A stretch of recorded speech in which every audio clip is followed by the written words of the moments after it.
ফারজানা রশিদ রূপার সহযোগিতায় শুনছেন সংবাদ শিরোনাম। কসবা টিভির ডেস্ক রিপোর্ট।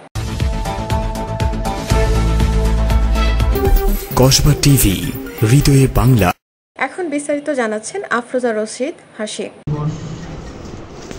আজকে প্রস্তুতি সভা, সম্মানিত সভাপতি উপস্থিত আছেন কসবা উপজেলা বিএনপি এবং অন্যান্য রাজনৈতিক সংগঠন নেতৃবৃন্দ এবং ছাত্র সমন্বয়ক, ছাত্র জনতা আন্দোলনে যারা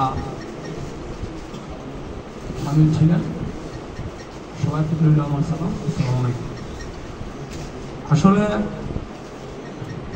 ভাষা দিবস 21শে ফেব্রুয়ারি আমাদের ভাইরা রক্ত দিয়েছিল রাজপথে, রক্তের বিনিময়ে এই ভাষা আমরা পেয়েছি।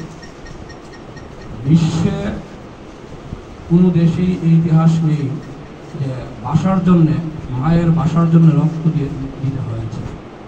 যার যার ভাষা, তারাই বলে, কিন্তু আমরা ভাষার জন্যে, নিজের মায়ের ভাষা বলার জন্য আমাদের রক্ত দিতে হয়েছে।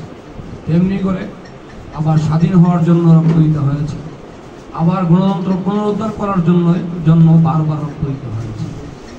যেমনি যে ছাত্র জনতার আন্দোলন, বিএনপি এবং অন্যান্য রাজনৈতিক সংগঠনের আন্দোলনের মাধ্যমে দীর্ঘ 17 বছর যে রক্ত দিয়েছি আমরা, সেই রক্তের বিনিময়ে আজকে আমরা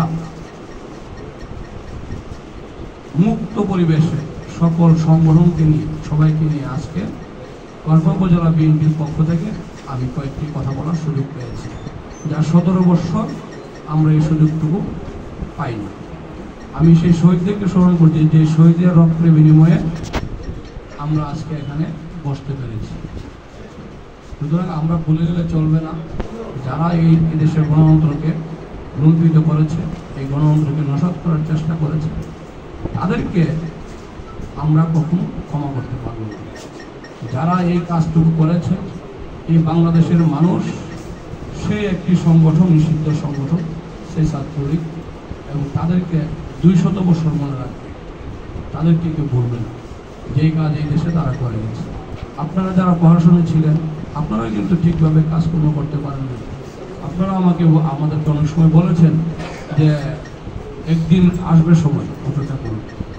ঠিক আছে, আমরা দীর্ঘদিন জেল ফেলেছি। এই কসবার মাটিতেই আমার গাড়ি ঘোড়া হামলা করেছেন, আমার উপর হামলা হয়েছে, আমাদের অনেক ছেলেদেরকে হত্যা করা হয়েছে। সারা বাংলাদেশে এই ঘটনা ঘটিয়েছে।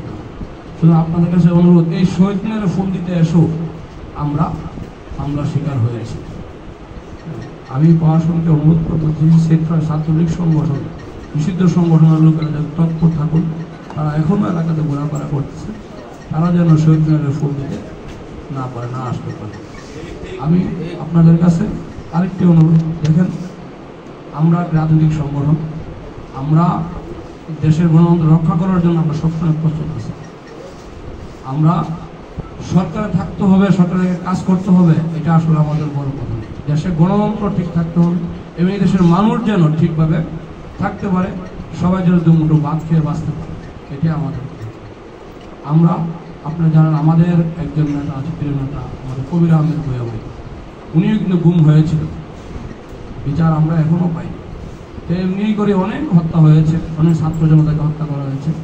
আমি আজকে তাদেরকে স্মরণ করে, শহীদের প্রতি, শহীদের আত্মার প্রতি মাগফিরাত কামনা করে আমরা বক্তব্য শেষ করলাম। ধন্যবাদ সবাইকে। আসসালামু আলাইকুম। কসবা টিভির সংবাদের সাথে থাকার জন্য ধন্যবাদ জানাচ্ছি। পরবর্তী সংবাদ পেতে আমাদের চ্যানেলটি সাবস্ক্রাইব করে রাখুন।